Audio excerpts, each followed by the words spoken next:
Lecture 7 तक के lecture सुन चुके होंगे और उनको प्रैक्टिकली परफॉर्म भी कर चुके होंगे।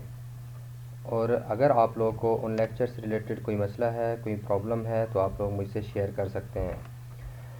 तो आज का हम अपने नेक्स्ट लेक्चर की तरफ मूव करते हैं। इस सीरीज़ में होप्स अगर लेक्चर 1 से लेकर लास्ट लेक्चर तक अगर आप सुनेंगे और उसको प्रैक्टिकली करके देखेंगे तो आप लोग के ऑब्जेक्ट ओरिएंटेड के कंसेप्ट क्लियर हो जाएंगे।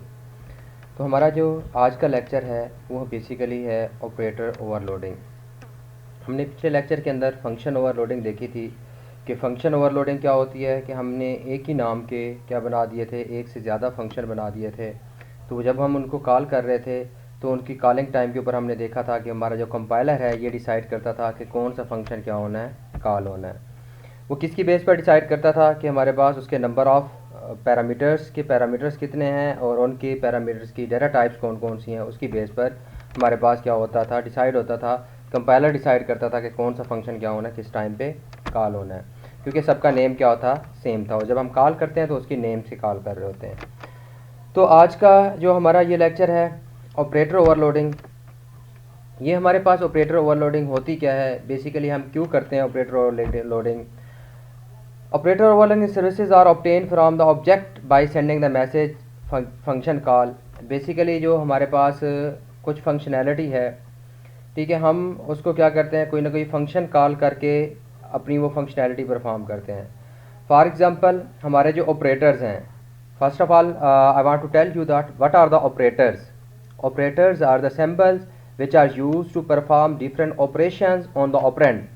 फॉर एग्जांपल मेरे पास प्लस का सिंबल है दो ऑपरेंड्स को ऐड करने के लिए, या अगर मैं स्ट्रिंग के ऊपर अप्लाई कर रहा हूँ तो दो स्ट्रिंग को कैनकैटिनेट करने के लिए, ठीक है। ये हमारे पास क्या है, बेसिकली ऑपरेटर हैं। इसी तरह अरिथमेटिक ऑपरेटर में एडिशन है, सब्ट्रैक्शन है, मल्टीप्लिकेशन, ये मेरे क्या हैं, ऑपरेटर हैं जो डिफरेंट ऑपरेंड्स के ऊपर, जैसे ए प्लस बी कर रहा हूँ तो A and B are two operands and plus symbol perform the operation on these two operands.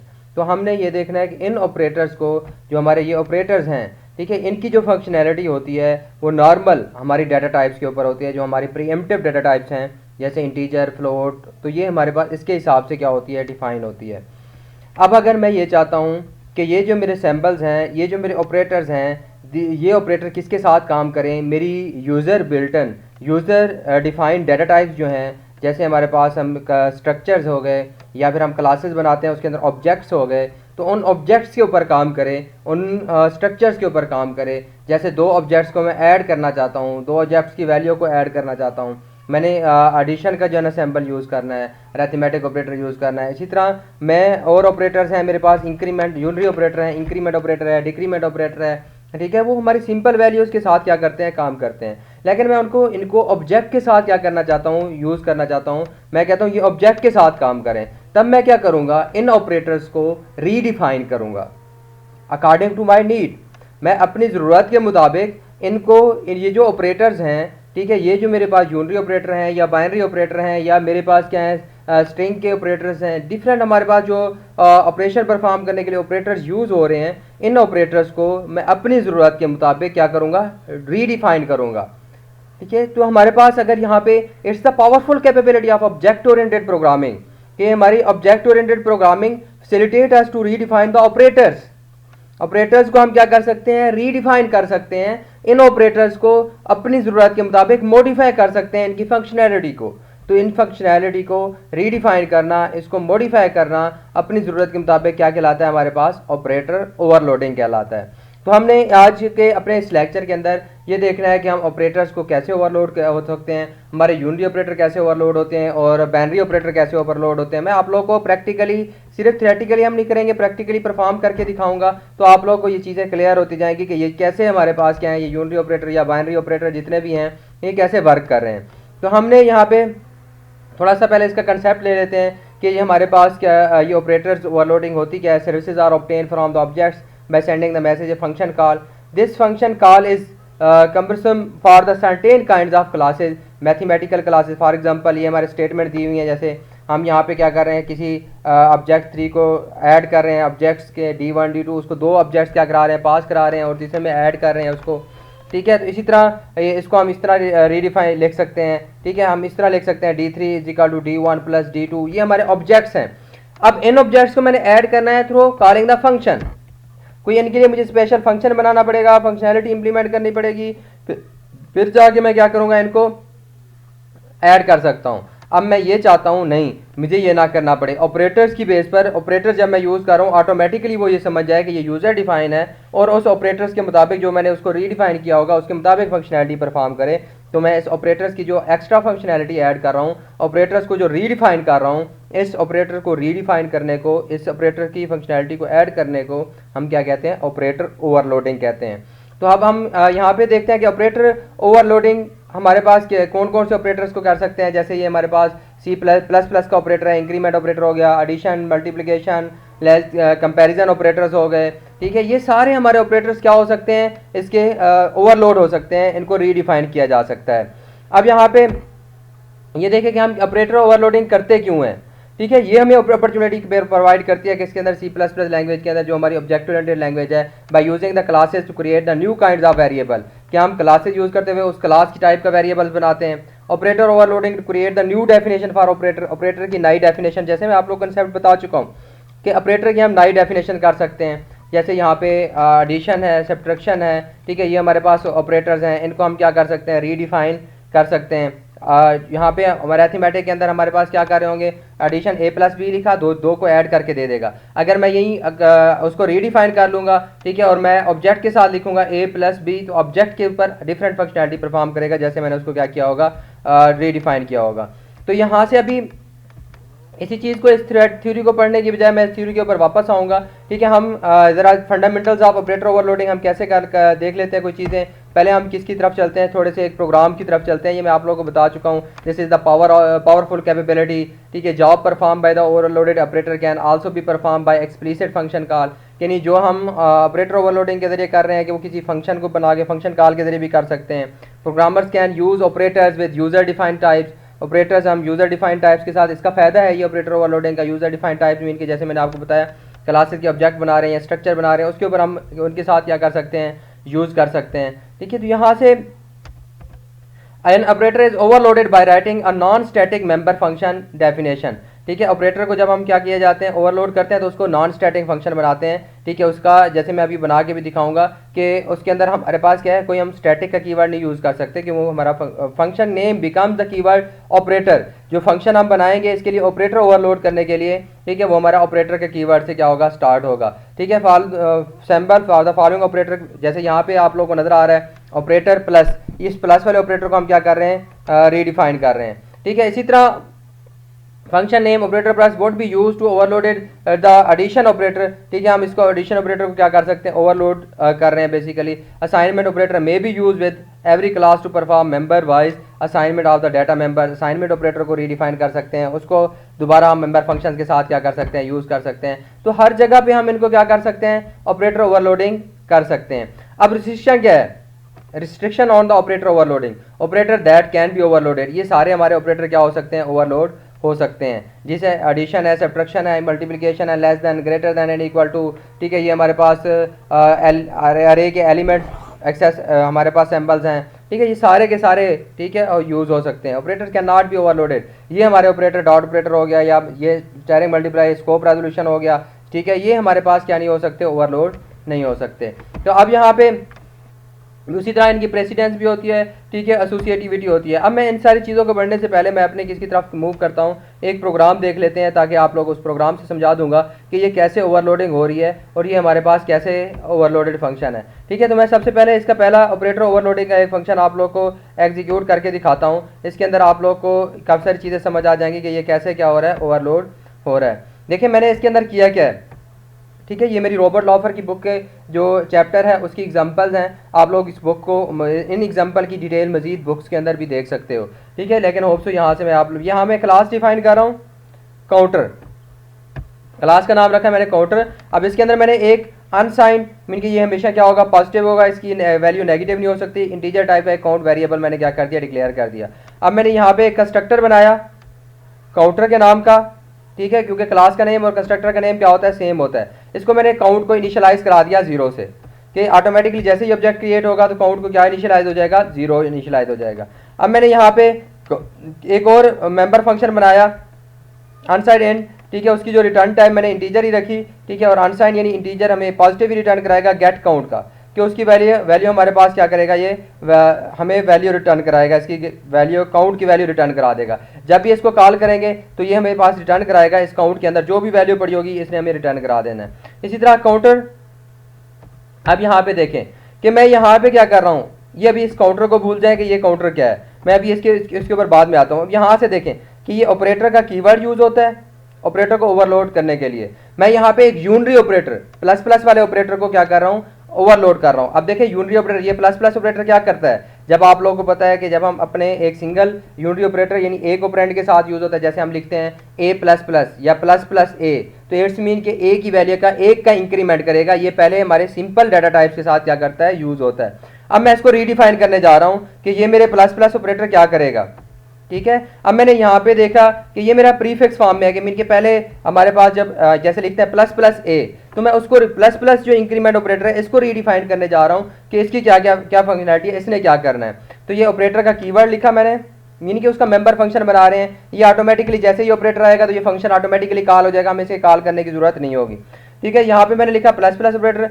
और यहाँ पे ये खाली छोड़ा है, इट्स मीन कि इसका भी कोई आर्गुमेंट नहीं है, विदाउट आर्गुमेंट है, ठीक है। तो इसका आर्गुमेंट भी हम इसको पास करा सकते हैं। और हमारे पास दूसरा जो मैंने आप लोगों को बताया कि जैसे फंक्शन की कोई अगर कोई वैल्यू रिटर्न करा रहा है तो उसकी रिटर्न टाइप भी होती है। तो इस तरह हमारे पास अगर ये फंक्शन की मैं इसे इसके अंदर क्या करा रहा हूँ, एक वैल्यू रिटर्न करा रहा हूँ काउंटर की, तो यहाँ पे मेरे पास क्या हो रहा है, यहाँ पे एक वैल्यू काउंटर टाइप की उसी क्लास टाइप की ऑब्जेक्ट टाइप की वैल्यू रिटर्न करा रहा है, तो इसकी रिटर्न टाइप के अंदर मैंने क्या लिखा है, यहाँ पे काउंटर लिखा है, ठीक है। तो यहाँ पे इसकी फंक्शनैलिटी के अंदर मैंने क्या किया है कि जैसे ये फंक्शन कॉल होगा ये प्लस प्लस काउंट के अंदर एक की वैल्यू का इजाफा कर देगा और उसके अलावा क्या करेगा, उसी काउंटर टाइप का एक टेम्परेरी ऑब्जेक्ट क्रिएट करेगा, टेम्प वाला ऑब्जेक्ट क्रिएट करेगा, ठीक है। उस ऑब्जेक्ट के अंदर हम क्या करें, टेम्प डॉट काउंट, यानी इस टेम्प जो टेम्परेरी ऑब्जेक्ट क्रिएट किया है उसकी जो काउंट वाला वेरिएबल है उसके अंदर कौन सी वैल्यू, ये काउंट वाली वैल्यू जो ऊपर प्लस प्लस हुई है वो असाइन कर देगा किसको, टेम्प को, और रिटर्न करा देगा हमें टेम्प, ठीक है। तो ये टेम्परेरी हमें पास क्या है, ऑब्जेक्ट की वैल्यू हमें क्या करा रहा है, रिटर्न करा रहा है, ठीक है। मैंने इसको क्या किया है, रीडिफाइन किया है। अभी आप यहाँ पे रिटर्न टाइप को भी भूल जाए कि हम ये रिटर्न करा रहे हैं। अभी सिंपल सी एग्जांपल यहाँ पे देखें, मैंने क्या किया, यहाँ पे ये प्लस प्लस काउंट यानी काउंट जो है मेरे पास एक ऑब्जेक्ट है, सॉरी क्लास है हमारे पास काउंट की, ठीक है। उसके अंदर हमारे पास काउंटर की एक क्लास है, उसके अंदर हमारे पास एक वेरिएबल है काउंट का, ठीक है, एक डाटा मेंबर है। तो उसकी वैल्यू हम क्या कर रहे हैं, इजाफा कर रहे हैं, यानी हम अब यहाँ पे बेसिकली अपनी जो रीडिफाइंड डाटा टाइप्स हैं क्लासेस के थ्रू ऑब्जेक्ट के, उसकी वैल्यू को मैं क्या कर रहा हूँ, इंक्रीमेंट कर रहा हूँ, ठीक है। तो ये हमारे पास सिंपल हम नहीं कर सकते थे, ठीक है। तो यहाँ मैंने इसको रीडिफाइन किया कि इसने क्या करना है और ये वैल्यू रिटर्न करा रहा है। तो हमारे पास क्या करा सकता है, ये जो ऑपरेटर ओवरलोडिंग है इसके अंदर हम वैल्यू भी रिटर्न करा सकते हैं। जैसे यहाँ पे अब आप लोगों को नजर आ रहा है कि ये टेम्प की ये टेम्परेरी जो वेरिएबल है उसकी वैल्यू हम क्या करा रहे हैं, रिटर्न करा रहे हैं, ठीक है। अब यहाँ मेन में देखें कि हमारे पास क्या हो रहा है, मैंने यहाँ पे एक दो क्या किए, काउंटर क्लास के दो ऑब्जेक्ट क्रिएट किए C1 एंड C2, ये दोनों विदाउट आर्गुमेंट मैंने क्या किया, क्रिएट किए हैं। तो अब आप यहाँ पे देखें कि ये कौन सा, जैसे मैंने क्रिएट किया तो ये दो हमारे पास विदाउट आर्गुमेंट वाला यहाँ पे मैंने क्या बनाया था, एक कंस्ट्रक्टर बनाया था, ये कॉल होगा और दोनों को क्या असाइन कर देगा उसके अंदर जो काउंट का एक वेरिएबल क्रिएट हुआ होगा, डाटा मेंबर क्रिएट हुआ होगा, उनको 0 0 असाइन कर देगा, इनिशियलाइज करा देगा। यहाँ तक मेरे ख्याल में आप लोग को समझ आ जानी चाहिए। देन ये हमारे पास सी आउट स्टेटमेंट है, हम उसकी वैल्यू क्या करा रहे हैं, C1 इस ऑब्जेक्ट के अंदर जो काउंट वाला वेरिएबल है उसकी वैल्यू क्या करा रहे हैं, डिस्प्ले करा रहे हैं, ठीक है, गेट काउंट के जरिए वो हमें काउंट की वैल्यू रिटर्न करा रहा है। इसी तरह जो हमारे पास C2 के अंदर काउंट के वेरिएबल है यहाँ पे हम डिस्प्ले करा रहे हैं। These are the simple output statement, ये हमारी आउटपुट स्टेटमेंट है जो हमारी उसको क्या करा रही है, डिस्प्ले करा रही है। अब मैंने यहाँ पे क्या किया है, असल काम यहाँ पे हो रहा है, जो हमारी ऑपरेटर ओवरलोडिंग हो रही है। अब यहाँ पे मैंने क्या किया, प्लस प्लस C1। अब देखें कि हमारे पास कंपाइलर को बच्चे ये कंसेप्ट अपने माइंड में बिठा लेना है, ये गौर से सुनना है मैं क्या कहना जा रहा हूँ। जब हमारे पास यहाँ पे देखें कि कंपाइलर को कैसे पता चलेगा कि ये प्लस प्लस जो हमारे पास है, ठीक है, ये सिंपल यूनरी ऑपरेटर है, ठीक है, और या फिर ओवरलोडेड यूनी ऑपरेटर है, ठीक है, उसको कैसे पता चलेगा कि ये मेरे पास क्या है, सिंपल ऑपरेटर है या ओवरलोडेड ऑपरेटर है। यूनिटी ऑपरेटर हमारे पास है प्रीफिक्स फॉर्म में। जब उसने देखना है अगली वैल्यू यहाँ पे C1, what is C1, C1 जो मेरे पास एक वेरिएबल है, या ये किसी यूजर डिफाइंड टाइप का है या फिर मेरी जो बिल्ट इन डाटा टाइप्स है, प्रीएम्प्टिव डाटा टाइप्स है उसका है। अगर ये मेरे पास C1 किसी इंटीजर टाइप का, फ्लोट टाइप का, या हमारे पास जो प्री डिफाइंड डेटा टाइप्स हैं उस टाइप का एक वेरिएबल होता, तब ये कंपाइलर इसको समझता कि ये मेरे पास सिंपल यूनरी ऑपरेटर है।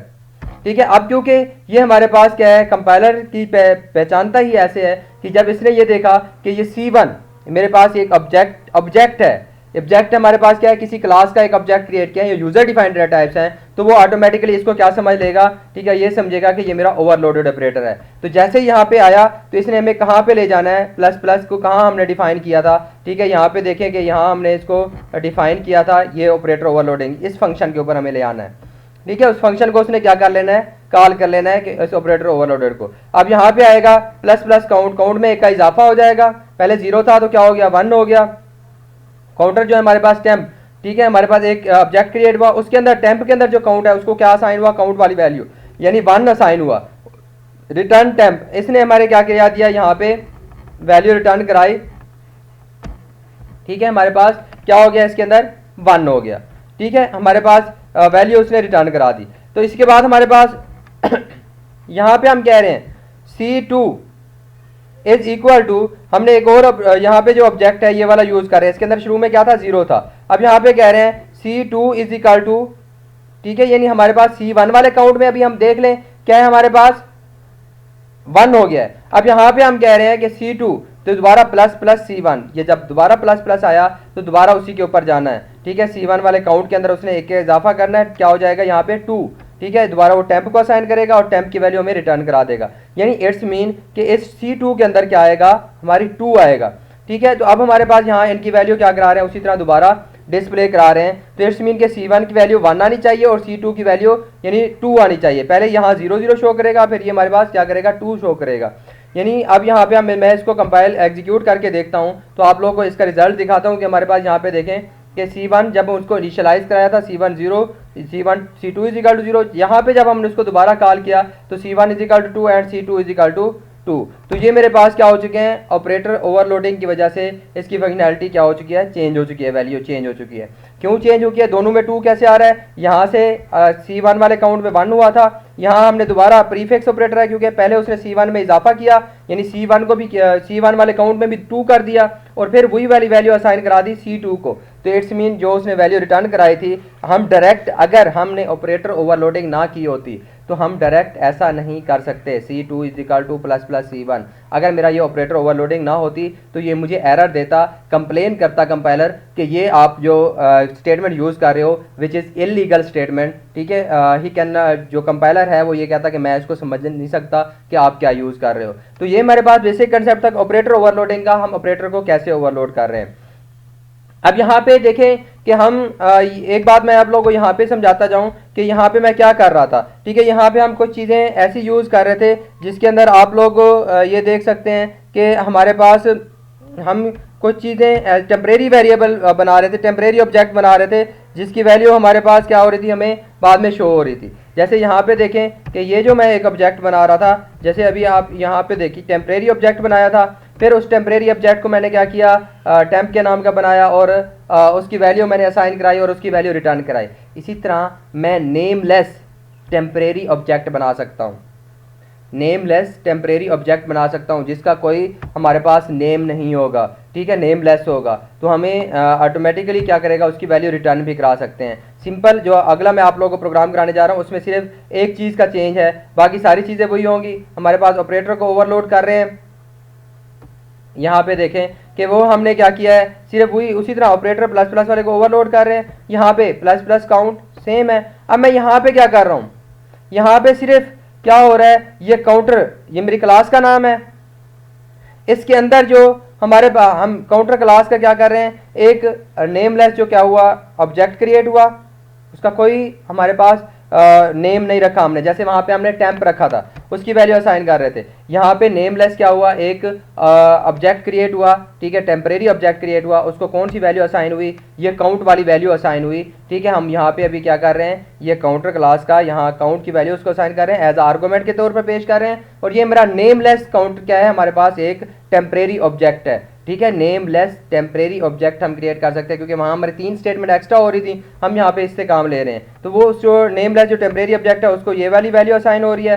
ठीक है, वही हमारी नेम लेस जो टेम्परेरी ऑब्जेक्ट है उसकी वैल्यू वहाँ पे हमें जहाँ पे इसको कॉल किया गया, जैसे यहाँ पे ये कॉल हो रहा था, यहाँ पे वही वाली वैल्यू क्या हो रही है, रिटर्न हो रही है। ठीक है, यहाँ पे भी अभी आप देखेंगे कि सेम काम हो रहा है और सेम आप लोग के रिजल्ट होंगे जैसे वहाँ पे हमारे पास रिजल्ट थे। ठीक है, यहाँ पे सिर्फ ये था कि बताने का इस प्रोग्राम में सिर्फ एक कंसेप्ट था कि हम we can create the nameless temporary object of the class के नेमलेस टेम्परेरी ऑब्जेक्ट क्रिएट कर सकते हैं और उनकी वैल्यूज़ हम क्या करा सकते हैं, रिटर्न करा सकते हैं। इसके बाद हमारे पास अभी हमने पहले देखा कि operator overloading, prefix unit operator की हमने देख लिया। अभी हम देख लेते हैं कि एक पोस्टफिक्स हमारे पास क्या है, पोस्टफिक्स के अंदर हम कैसे उसको क्या कर सकते हैं, एक ऑपरेटर को ओवरलोड कर सकते हैं। सिर्फ थोड़ा सा डिफरेंस होगा, परेशान होने की जरूरत नहीं है कि जैसे हम प्रीफिक्स वाले ऑपरेटर को क्या कर रहे थे, ओवरलोड कर रहे थे, यहाँ पे भी हम उसको क्या करेंगे, एक ऑपरेटर को ओवरलोड कर रहे होंगे जो हमारा किस फॉर्म में होगा, पोस्टफिक्स फॉर्म में होगा। ठीक है, यहाँ पे हमने उसी तरह सारे सेम प्रोग्राम है। ठीक है, हमने उसके काउंटर को काउंट की वैल्यू क्या करा दिया, 0 इनिशियलाइज करा दिया काउंटर। अब यहाँ पे एक बात देखें, एक हमारे पास यहाँ पे एक और हमने क्या बनाया, ऑपरेटर बनाया, इसका क्या बना दिया, कंस्ट्रक्टर बना दिया। कंस्ट्रक्टर हम क्या बना रहे हैं, 2 इसके अंदर कंस्ट्रक्टर बना रहे हैं। ठीक है, अब यहाँ पे हमने कंस्ट्रक्टर बनाया। ठीक है, ये वाला जो हमारे पास कंस्ट्रक्टर है आप लोगों को नजर आ रहा है, इसके अंदर हमने एक आर्गूमेंट पास करा दिया। ठीक है, ये आर्गूमेंट वाला मीन के जब ये एक आर्गूमेंट वाला हमारे पास ऑब्जेक्ट क्रिएट होगा तो ये कंस्ट्रक्टर क्या होगा, कॉल होगा। उसके अंदर हमने एक फॉर्मल पैरामीटर दे दिया सी, और सी की वैल्यू असाइन हो जाएगी किसको, काउंट को। अब यहाँ पे देखें हमने इस ऑपरेटर को क्या किया है, ओवरलोड किया है। ठीक है, यहाँ पे हम क्या कह रहे हैं, ये हमारे पास प्रीफिक्स फॉर्म में है, ये हमारा वही प्रीफिक्स वाला है। ठीक है, कि हम इसके अंदर कोई आर्गूमेंट यहाँ पे नहीं दे रहे। ठीक है, अब यहाँ से हमारे पास देखें कि जब हमने यहाँ रिटर्न काउंटर, ठीक है, प्लस प्लस काउंट, तो ये हमारे पास क्या है, उस काउंट के अंदर एक का इजाफा करेगा और उसकी वैल्यू क्या करा देगा, टेम्परेरी ऑब्जेक्ट हमने जो क्रिएट किया उस टेम्परेरी ऑब्जेक्ट के काउंट की वैल्यू में, ठीक है, एक का इजाफा करेगा और उसको वैल्यू दे देगा। ये हमारे पास प्रीफिक्स वाला है। ठीक है, यहाँ पे इस स्टेटमेंट को देखें, इस स्टेटमेंट मैं दोबारा बता रहा हूँ कि हम काउंटर क्लास का एक टेम्परेरी ऑब्जेक्ट क्रिएट कर रहे हैं। उस टेम्परेरी ऑब्जेक्ट का जो काउंट का एक वेरिएबल होगा उसमें पहले एक का इजाफा करेगा, फिर उस काउंट के वेरिएबल की वैल्यू असाइन कर देगा, काउंट वाली वैल्यू असाइन कर देगा टेम्परेरी ऑब्जेक्ट को और वो रिटर्न करा देगा। अब यहाँ पे हम देखें ये वाले जो स्टेटमेंट है सिर्फ इसको समझने की जरूरत है। ये स्टेटमेंट हम जो लिख रहे हैं उसी तरह ऑपरेटर ओवरलोड कर रहे हैं, ऑपरेटर प्लस प्लस। ठीक है, हम प्रीफिक्स में भी ऐसे लिख रहे थे, सेम लिख रहे थे यहाँ प्लस प्लस, और पोस्टफिक्स में भी सेम लिख रहे हैं। कंपाइलर को कैसे पता चलेगा कि ये प्रीफिक्स है या पोस्टफिक्स है? यहाँ ब्रैकेट में देखें, यहाँ हम एक आर्गूमेंट पास करा रहे हैं इंटीजर टाइप का, ये मेरा आर्गूमेंट नहीं है। ठीक है, ये याद रखिएगा, ये मेरा एक कोई आर्गूमेंट नहीं है। ठीक है, यहाँ पे क्या हो रहा है, ठीक है, बेसिकली हमारे पास ये उसको ये बताने के लिए यहाँ पे इंटीजर यूज हो रहा है कि ये मेरे पास क्या है, एक पोस्टफिक्स है। ठीक है, पोस्टफिक्स इंडिकेट कराने के लिए, उसको बताने के लिए कंपाइलर को ये पोस्टफिक्स इंक्रीमेंट यूनिटी ऑपरेटर है। तो यहाँ पे हमने क्या करना है, एक इंटीजर एज आर्गूमेंट के तौर पर पास कराना है। तो यहाँ पे मैंने इंटीजर एक आर्गूमेंट के तौर पर पास कराया, तो उसको ये समझ आई कि ये मेरे पास क्या है, पोस्टफिक्स जो इंक्रीमेंट ऑपरेटर है। मीन कि मैं अगर ए प्लस प्लस लिखूंगा तो वो जो मेरे पास, अगर ए मेरा ऑब्जेक्ट होगा तो प्लस प्लस वाला ऑपरेटर को समझेगा कि ये मेरे पास क्या है, ओवरलोडेड है, ऑटोमेटिकली मेरे कंट्रोल यहाँ पे ले आएगा। तो यहाँ पे हम ये कर रहे हैं। उसी तरह टेम्परेरी क्या कर रहे हैं, जो एक ऑब्जेक्ट क्रिएट कर रहे हैं। ठीक है, अननेम टेम्परेरी ऑब्जेक्ट क्रिएट कर रहे हैं, उसके अंदर जो हमारा अननेम टेम्परेरी ऑब्जेक्ट है उसकी वैल्यू को क्या करेगा, यहाँ पे बाद में इसका इंक्रीमेंट करेगा। ठीक है, और हमारी वैल्यू क्या करा देगा, अकाउंट में का इंक्रीमेंट करेगा और रिटर्न करा देगा। अब यहाँ से जरा मेन के अंदर हम देख लेते हैं कि इसके अंदर मेन में क्या हो रहा है। यहाँ मेन में हमारे पास देखिए दो उसी तरह ऑब्जेक्ट क्रिएट किए, उनकी वैल्यू हमने क्या करा दी, डिस्प्ले करा दी। ठीक है, दोनों को क्या असाइन हो जाएगा, 0 0 असाइन हो जाएगा। C1 में भी 0 होगा और C2 में भी क्या होगा, 0 हमें शो भी करा देगा। ठीक है, अब यहाँ पे देखें कि यहाँ हमने क्या किया, प्लस प्लस C1, ये मेरे पास प्रीफिक्स है तो वो मेरा प्रीफिक्स वाला कॉल होगा। ठीक है, वो रिटर्न कराएगा, इसमें एक C1 में क्या करेगा, एक का इजाफा करेगा। ठीक है, और हमारी वैल्यू क्या करा देगा, रिटर्न करा देगा। ठीक है, यानी C1 हमारे पास क्या हो जाएगा, 1 हो जाएगा। अब यहाँ पे देखें कि C2 इज इक्वल टू, दोबारा वही सेम स्टेटमेंट है, C1 में भी 2 हो जाएगा और C2 में भी क्या हो जाएगा, 2 हो जाएगा, क्योंकि प्रीफिक्स में पहले इंक्रीमेंट करता है बाद में शो करता है, तो उनकी वैल्यू भी उसी तरह डिस्प्ले कर देगा। अब यहाँ जो हमारे पास इस प्रोग्राम में सिर्फ चेंजिंग है, C2 is equal to C1 plus plus. अब देखिए इसके अंदर ये बात याद रखनी है, C1 प्लस प्लस, C1 में पहले क्या था, 2 था, तो इस C2 को पहले असाइन करेगा C1 वाली वैल्यू, यानी इसको क्या असाइन हो जाएगा, 2 असाइन हो जाएगा। उसके बाद हमारे पास क्या करेगा, C1 में इंक्रीमेंट कर देगा, तो C1 में क्या हो जाएगा, 3 हो जाएगा। तो अब अगर इनकी वैल्यू हम डिस्प्ले करेंगे तो C1 की वैल्यू हमारे पास 3 हमें शो होगी और C2 की हमारे पास क्या होगी, 2 शो होगी। ठीक है, जैसे यहाँ पे ये इंक्रीमेंट वाला ऑपरेटर आया तो ये कहाँ जाएगा, सीधा हमारे पास ये पोस्टफिक्स वहाँ पे यहाँ पे आएगा। ठीक है, तो यहाँ पे हमारे पास क्या करेगा, रिटर्न काउंटर, हमने एक टेम्परेरी अननेम्ड ऑब्जेक्ट क्रिएट कर रहे हैं, काउंट वाली वैल्यू जो है ना पहले रिटर्न करा देगा, उसमें बाद में उसका क्या कर देगा, एक का इंक्रीमेंट करा देगा। तो वो जो वैल्यू रिटर्न कराएगा वो C2 को असाइन हो जाएगी, C2 को, यानी इसका मतलब है क्या असाइन होगा, 2, और बाद में उसके काउंट प्लस प्लस में इजाफा हो जाएगा, तो C1 के काउंट में क्या हो जाएगा, एक का इंक्रीमेंट हो जाएगा, क्योंकि ये किसके साथ कॉल हो रहा है, C1 के साथ कॉल हो रहा है। तो आर्गूमेंट के तौर पर यहाँ पे क्या जाएगा, C1 जाएगा। चलें आइए इसका आउटपुट देखते हैं कि हमारे पास ये वाकई उसी तरह जैसे अभी हमने डिस्कस किया कर रहा है कि नहीं कर रहा है। देखिए पहले इनिशियलाइज वाली 0 वाली वैल्यू है, फिर C1 की भी 2 और C2 की भी 2 हो गई थी, फिर C1 की हमारे पास क्या है, 3 हो गई है, लेकिन C2 की अभी स्टिल 2 है, क्योंकि उसने पहले इनिशियलाइज कराया, बाद में उसके अंदर इंक्रीमेंट किया है पोस्टफिक्स ऑपरेटर होने की वजह से। तो हम पोस्टफिक्स ऑपरेटर को भी क्या कर रहे हैं, ओवरलोड कर रहे हैं। तो ये तो हमारे पास ऑपरेटर ओवरलोडिंग में हमने देखा ऑपरेटर को रीडिफाइन कर रहे थे, उनकी फंक्शनैलिटी को हम क्या कर रहे थे, चेंज कर रहे थे। क्यों चेंज कर रहे थे, because we want to use these operator with the user defined data type, for example classes objects and then structure etc. ठीक है, तो हमारे पास इसी तरह हम हर ऑपरेटर को, जैसे शुरू में मैंने आप लोगों को बताया, ओवरलोड कर सकते हैं। तो आइए हम एक बाइनरी ऑपरेटर को ओवरलोड करना देखते हैं कि binary operator are the operator which operate with 2 operands. ठीक है, ये यूनिटी ऑपरेटर एक ऑपरेंड के साथ काम कर रहे होते हैं और बाइनरी ऑपरेटर जो है हमारे पास 2 के साथ कर रहे होते हैं। जैसे प्लस है, एडिशन वाला है, तो A प्लस B, तो 2 ऑपरेंड होना लाजमी है, जिसके अंदर A और B 2 ऑपरेंड है जिनको हम ऐड कर रहे हैं। तो हम उसको कैसे ओवरलोड कर सकते हैं, उसको कैसे रीडिफाइन कर सकते हैं कि अपनी क्लासेस के अंदर हम उनको क्या कर सकें, यूज कर सकें। ठीक है, तो अब यहाँ पे देखिएगा कि हमारे पास एक क्लास हमने बनाई ऑपरेटर ओवरलोडिंग के लिए। यहाँ पे हम बना रहे हैं डिस्टेंस की एक क्लास बना रहे हैं कि मेरी क्लास है डिस्टेंस। अब मैंने इस क्लास को क्या किया है, ठीक है, बेसिकली यहाँ पे इसके अंदर मैंने वेरिएबल बनाया, एक इंट फीट के लिए बनाया, एक इंचेस के लिए बनाया कि मैं डिस्टेंस कैलकुलेट कर रहा हूँ कितने फुटेज में और इंचेस में।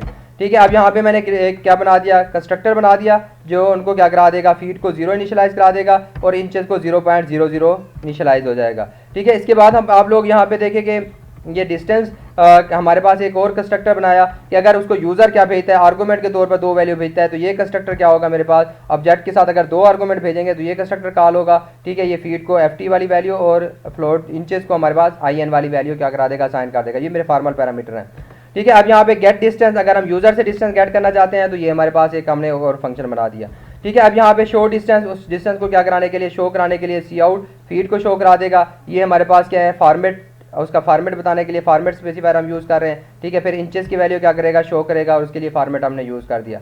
अब यहाँ पे देखें कि यहाँ पे हमने क्या किया, अभी डिफाइन किया डिस्टेंस, उस क्लास की उसकी रिटर्न टाइप क्या होगी, क्लास की जो हमने रिटर्न टाइप है, क्योंकि ये रिटर्न कराएगा हमारी वैल्यू। अगर रिटर्न नहीं करा रहा तो फिर हम यहाँ पे लिखने की जरूरत नहीं है। ऑपरेटर कीवर्ड है, हम कौन से ऑपरेटर को रिडिफाइन कर रहे हैं, प्लस बाइनरी ऑपरेटर को। ठीक है, और हम कह रहे हैं कि इसको हम क्या भेजेंगे, एक आर्गूमेंट भी भेजेंगे, एक आर्गूमेंट भी जाएगा उसको, किस क्लास का, डिस्टेंस क्लास का। ठीक है, तो यहाँ पे हमारे पास उसको कांस्टेंट हम बना रहे हैं। ठीक है, अब यहाँ पे 2 डिस्टेंस को हमने क्या करना है, इसके अंदर ऐड करना है। अब यहाँ पे देखें इसको रीडिफाइन कर रहे हैं।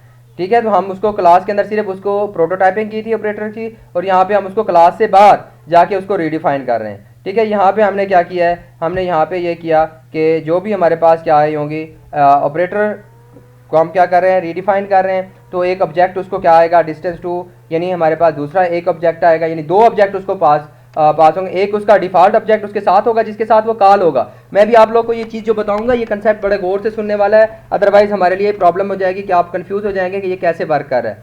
ठीक है, यहाँ पे देखें इंट फीट, तो हम कह रहे हैं कि एक feet plus D2 dot feet. अब ये फीट कौन से हैं, जिस ऑब्जेक्ट के साथ, ठीक है, ये प्लस वाला ऑपरेटर लगा होगा, यानी जैसे मैंने लिखा A प्लस B, तो जो मेरा प्लस वाला ऑपरेटर यूज हो रहा है A के साथ, तो A वाला जो ऑब्जेक्ट है इसके लिए डिफॉल्ट ऑब्जेक्ट होगा, वो तो इसके साथ हो रहा होगा, वो इसका अपना हिस्सा होगा। ठीक है, वो इसके साथ ऑटोमेटिकली उसको पास हो रहा होगा। तो हम यहाँ पे जो यूज करना है, हमने B को यूज करना है, यानी सेकंड वाले को यूज करना है। तो ये तो इसके पास इसकी अपनी वैल्यू है, तो हम ये कह रहे हैं कि यानी जैसे मैं अभी मेन में बताता हूँ कि क्या हो रहा है। ठीक है। तो अभी इसको दूसरे ऑब्जेक्ट की जो फीट वाली वैल्यू होगी दोनों को क्या करेगा, ऐड करेगा और किस में स्टोर करा देगा, इंटीजर टाइप का हमने एक वेरिएबल बनाया एफ, उसमें स्टोर करा देगा। इसी तरह हमने फ्लोट इंचेस को कैलकुलेट कर रहे हैं। जो हमारे पास पहले वाले इंचेस होंगे जिसके साथ वो कॉल हुआ होगा उसके अंदर इंचेस, और D2 वाले इंचेस, ये दोनों को क्या करेगा, ऐड करेगा। ठीक है, ऐड करके किस में असाइन कर देगा, आई में। हमने ये कंडीशन लगा दिया कि क्योंकि यहाँ पे अगर फॉर एग्जांपल अगर इंचेस की वैल्यू 12 से बढ़ जाती है तो हमें क्या करना चाहिए, इंचेस की वैल्यू में से 12 माइनस कर देना चाहिए और फीट में 1 का इजाफा कर देना चाहिए। तो हमने यहाँ पे यही किया है। ठीक है, तो ये भी ऑटोमेटिकली हो जाएगा। तो ये हमारा ऑपरेटर ओवरलोडिंग में देखें मैं कितना रीडिफाइन कर रहा हूँ कि ये सारे काम इसके अंदर होंगे इस ऑपरेटर, जब जैसे ये ऑपरेटर क्या होगा, कॉल होगा। ठीक है, तो यहाँ पे हमारे पास और रिटर्न कराएगा हमें उसी डिस्टेंस की वैल्यू। ठीक है, एफ एंड आई, ये वाली वैल्यू हमें क्या करा देगा, ये वैल्यू रिटर्न करा देगा, एफ की वैल्यू और आई की वैल्यू किसके साथ रिटर्न कराएगा, D1 के साथ। अब यहाँ पे देखें, जरा मेन में देखें तो आप लोगों को समझ आ जाएगी। यहाँ पे मैंने बच्चे क्या किया, यहाँ पे हम ये कर रहे हैं, 3 ऑब्जेक्ट किए क्रिएट किए, डिस्टेंस 1 डिस्टेंस क्लास के, डिस्टेंस 2 और डिस्टेंस 3 एंड डिस्टेंस 4। ठीक है, अब डिस्टेंस 1 डॉट गेट डिस्टेंस, तो ये यूज़र से वो गेट डिस्टेंस वाले पे जाएगा, यूज़र से वैल्यू लेगा। ठीक है, और हमें कहेगा कि मीन की वैल्यू एंटर करो, तो हम उसकी वैल्यू एंटर कर देंगे, फीट की भी और इंचेस की भी। ठीक है, ये यहाँ पे हमें लेके आएगा और ये गेट डिस्टेंस वाला हमारे पास जो ये फंक्शन है, तो ये इंटर द फीट, वो हमें कहेगा फीट इंटर करो, इंटर द इंचेस हम इंटर करेंगे तो उसे फीट में और इंचेस में स्टोर करा देगा। ठीक है, तो हमने ये फंक्शन कॉल किया, यहाँ पे आएगा जो भी हमने इसको इंटर किया उनकी वैल्यू किस में स्टोर होंगी। ठीक है, किसके लिए हमने कॉल किया था उसको, डिस्टेंस 1 के लिए, डिस्टेंस 1 ये वाले इस ऑब्जेक्ट के लिए, तो उसकी फीट वाले में क्या हो जाएगी, फीट की वैल्यू स्टोर हो जाएगी और इंचेस वाले के लिए क्या हो जाएगी, इंचेस की वैल्यू स्टोर हो जाएगी। अब यहाँ पे हम कह रहे हैं डिस्टेंस, ठीक है, हम एक और ऑब्जेक्ट क्रिएट कर रहे हैं डिस्टेंस 2, उसको हम डायरेक्ट वैल्यू पास करा रहे हैं आर्गुमेंट के तौर पर 11 और 6.25। अब 2 आर्गुमेंट वाला कंस्ट्रक्टर कौन सा था, यहाँ पे देखें कि ये मेरे पास क्या था, 2 आर्गुमेंट वाला कंस्ट्रक्टर था। ठीक है, यहाँ पे तो ये हमारे पास क्या है, वो वाली वैल्यू जो हमने पास किया 11 FT को मिलेगी और हमारे पास इंचेस वाली वैल्यू IN को मिलेगी, और वो असाइन हो जाएंगी फीट को। डिस्टेंस 2 वाले के अंदर जो हमारे डाटा मेंबर बने होंगे उनकी वैल्यू क्या हो जाएंगी, असाइन हो जाएंगी। अब यहाँ पे देखें कि अब यहाँ हमारे पास हम क्या आगे क्या कर रहे हैं, यहाँ पे हम कह रहे हैं डिस्टेंस 3, ये जो ऑब्जेक्ट है इस डिस्टेंस क्लास का, इसके अंदर क्या वैल्यू स्टोर करानी है। जो हमारे पास यहाँ हम डिस्टेंस 1 प्लस वाला ऑपरेटर आ गया, और ये किसके साथ आ गया, इन ऑब्जेक्ट के साथ। मैंने आप लोगों को पहले बताया कि देखिए अगर ये सिंपल डाटा टाइप वाले वेरिएबल के साथ यूज हो रहा है तो उसका कोई वो सिंपल ऑपरेटर समझेगा। अब ये क्योंकि ऑब्जेक्ट के साथ यूज हो रहा है तो वो समझेगा कि ये ओवरलोडेड है, तो ऑटोमेटिकली इसका फंक्शन क्या कर लेगा, कॉल कर लेगा जहां पे हमने इसको ओवरलोडेड किया है। और दूसरा ये बताएं, मैं आप लोग ये बता रहा हूँ, ये प्लस वाला ऑपरेटर जो हमेशा लेफ्ट साइड के ऊपर वेरिएबल आ रहा होगा, कौन सा आ रहा है, डिस्टेंस 1, तो इसके साथ कॉल हो रहा है, तो इस डिस्टेंस 1 की वैल्यू ऑटोमेटिकली इसके साथ एम्बेड हो जाएगी प्लस के साथ। ठीक है, तो यहाँ पे हमें आगे जो इसका ऑब्जेक्ट का रेफरेंस देने की जरूरत नहीं है, तो ऑटोमेटिकली यहाँ पे आएगा ये वाला जो हमारे पास लोडेड है। ठीक है, तो ये फीट, ये वाले कौन से फीट ले रहा है, डिस्टेंस 1 वाले ले रहा है। ठीक है, और ये प्लस ये अब हमें बताना पड़ा है डिस्टेंस 2 वाले। ठीक है, तो इसने दोनों की वैल्यू फीट की वैल्यू उठाई और एफ में स्टोर करा दी। इसी तरह इंचेस, अब ये वाले इंचेस के अंदर हम ऑब्जेक्ट का रेफरेंस नहीं दे रहे, तो कौन से ले रहा है, ये ऑटोमेटिकली डिस्टेंस 1 वाले ऑब्जेक्ट के अंदर जो इंचेस वाला वेरिएबल है वहां से वैल्यू उठा रहा है, और ये हमारे पास क्या, क्योंकि उसके साथ कॉल हुआ है। ठीक है, ये डिस्टेंस 2, तो ये हमारे पास क्या करेगा, दोनों को ऐड करेगा, इसमें आई में स्टोर करा देगा, ये कंडीशन चेक होगी। ठीक है, और हमारे पास इसी तरह फीट और उसकी वैल्यू क्या कर देगा, मैनेज करेगा, और ये हमें रिटर्न करा देगा एफ की वैल्यू और आई की वैल्यू। ठीक है, ये एक हमारे पास टेम्परेरी ऑब्जेक्ट क्रिएट होगा, उसी तरह जैसे हम पहले पढ़ चुके हैं अननेम। ठीक है, उनकी वैल्यू उनको असाइन करा के हमें क्या करा देगा, रिटर्न करा देगा। तो वो वाली वैल्यू किसको असाइन हो जाएंगी, यहाँ पे हम असाइन कर रहे हैं डिस्टेंस एफ वाली वैल्यू डिस्टेंस 3 वाले ऑब्जेक्ट के लिए जो एक फीट का वेरिएबल होगा उसको असाइन हो जाएगी, और डिस्टेंस जो हमारे पास वैल्यू इंचेस वाली वैल्यू होगी, आई वाली वैल्यू, वो इंचेस को असाइन हो जाएंगी। ठीक है, इसी तरह हम यहाँ पे क्या कर रहे हैं, डिस्टेंस 4 के लिए हम क्या कर रहे हैं, यहाँ पे ये फंक्शन कॉल कर रहे हैं डिस्टेंस 1, 2 दफ़ा ये कॉल हो रहा है, पहले इनके लिए कॉल होगा, ये ऑटोमेटिकली जो हमारे पास है। ठीक है, ये क्या जाएगा, बाय डिफ़ॉल्ट के तौर पर जाएगा क्योंकि ऑपरेटर इसके साथ है, फिर और ये दूसरा यूज़ होगा जैसे वहाँ पे है। अब यहाँ पे हमारे पास क्या है, ये दूसरा ऑटोमेटिकली 3 जो हमारे पास उसका जो रिजल्ट आएगा, फिर उसके लिए यहाँ पे दोबारा वही कॉल होगा। ठीक है, ये वाला ऑपरेटर क्योंकि दरमियान में दूसरी दफ़ा कॉल हो गया, तो ये दोबारा उनको वैल्यू क्या करेगा, असाइन करेगा। अब यहाँ पे देखें कि हम इनकी वैल्यू सिर्फ क्या करा रहे हैं, डिस्प्ले करा रहे हैं। डिस्टेंस 1 के अंदर हमारे पास डिस्टेंस 1 डॉट शो डिस्टेंस, ठीक है, शो डिस्टेंस के अंदर हमें फीट की भी वैल्यू शो करा रहा है, हमने पीछे मैंने आपको समझा चुका हूँ। और हमारे पास डिस्टेंस 2 के लिए भी उसी तरह शो वाला डिस्टेंस वाला कॉल कर लिया। डिस्टेंस 3 के लिए भी और डिस्टेंस 4 के लिए। शो डिस्टेंस वाला फंक्शन कॉल किया। शो डिस्टेंस वाला यानी हमारे पास आप यहाँ पे देख सकते हैं कि उसने हमें क्या करना है, पहले फीट की वैल्यू शो करानी है, फिर इंचेस की वैल्यू शो करानी है, ठीक है। और वैल्यू हम वहाँ पे उनको किसके ऑब्जेक्ट के लिए कॉल कर रहे हैं, जिन जिन ऑब्जेक्ट के लिए कॉल कर रहे हैं उन ऑब्जेक्ट के साथ हमें वैल्यू कॉल करानी है। अब यहाँ पे देखें कि मेरा पहले सिंपल जो प्लस वाला ऑपरेटर था वो क्या करता था, और अब कितनी फंक्शनैलिटी क्या कर रहा है, परफॉर्म कर रहा है। ये सारी फंक्शनैलिटी मैंने रीडिफाइन किया है, किसके लिए, इस ऑपरेटर के लिए, प्लस के लिए, ठीक है। तो हम इसको क्या कर रहे हैं, रीडिफाइन कर रहे हैं। This concept is called operators overloading. It's mean redefining the operators according to the requirement of your program, according to the requirement of your according to the requirement of your philosophy, according to the requirement of your logic के मुताबिक आपने क्या करना है, उसको call करना है और उसको ऑपरेटर को ओवरलोड करना है, ठीक है। तो इसको हम अब क्या करते हैं, एग्जीक्यूट करके देखते हैं कि हमारे पास क्या कर रहा है, ये काम कर रहा है कि नहीं कर रहा। देखिए कि अब हमारे पास ये मांग रहा है मुझसे फीट की, मैंने इसको क्या दे रहा हूँ, फीट की वैल्यू दे दी 45, ठीक है। और यहाँ पे मैं पॉइंट का ऑपरेटर यूज़ करता हूँ 4.5, ठीक है। तो जैसे हमारे पास क्या है 4.5, तो ये मेरे पास मैंने असाइन किया। अब यहाँ पे देखें कि डिस्टेंस 1 के लिए कि उसने कहा कि 45 हमारे पास क्या है, इसके फीट है और 4.5 उसके इंचेस हैं, 11 फीट हैं और 6.25 इसके इंचेस हैं, 56 और 10.75 ये हमारी उसकी वैल्यू क्या करा दी, उसने डिस्प्ले करा दी, ठीक है। तो ये हमारे पास हम बेसिकली क्या कर रहे थे, ऑपरेटर्स को ओवरलोड कर रहे थे और उसको ऑपरेटर्स को रीडिफाइन कर रहे थे, ठीक है। अब आप ज़रा चलते हैं कि हमारे पास यहाँ पे मैं सारे कंसेप्ट आप लोगों को दे चुका हूँ बेसिकली, ठीक है। अगर आप यहाँ से देखते हैं कि कोई कंसेप्ट अगर रह गया होगा तो हम यहाँ से उसको मज़ीद देख लेते हैं। क्रिएटिंग द न्यू ऑपरेटर्स, ठीक है। It is not possible to create the new operators, new operator create करना हमारे लिए मुश्किल है, लेकिन हम उसको रीडिफाइन ज़रूर कर सकते हैं, ठीक है। तो यहाँ पे ऑपरेटर फंडामेंटल टाइप्स, ऑपरेटर की टाइप्स कौन सी होती हैं, the meaning of how an operator work on the fundamental types can not be change by the operator overloading.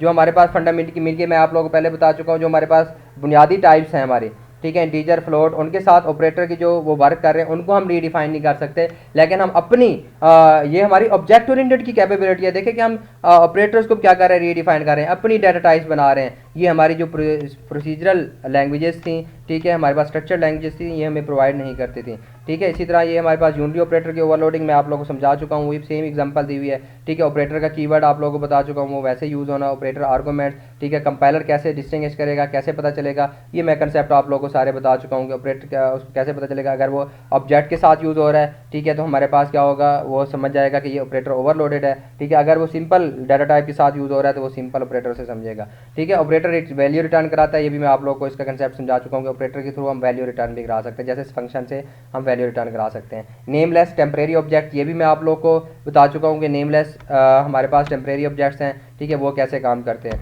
तो इसी तरह प्रीफिक्स के अंदर हम ऑपरेटर को ओवरलोड देखा, पोस्टफिक्स में भी उसको क्या किया जा सकता है, ओवरलोड किया जा सकता है। होप सो ये आप लोग के लिए जो लेक्चर है ये बहुत इन्फॉर्मेटिव लेक्चर था, आप लोग को इसकी समझ आई होगी। अगर फिर भी इसकी समझ नहीं आई तो आप लोग मुझसे कांटेक्ट कर सकते हैं। अगर आप लोग को ये लेक्चर कैसा लगा, किस तरह था, ठीक है, समझ आया या नहीं आया, अपना फीडबैक ज़रूर दीजिएगा, कमेंट कीजिएगा, लाइक कीजिएगा, ठीक है। और इस अपने ऑब्जेक्ट ओरिएंटेड के सब्जेक्ट में अपनी नेक्स्ट लेक्चर का इंतज़ार कीजिएगा। Wish you best of luck.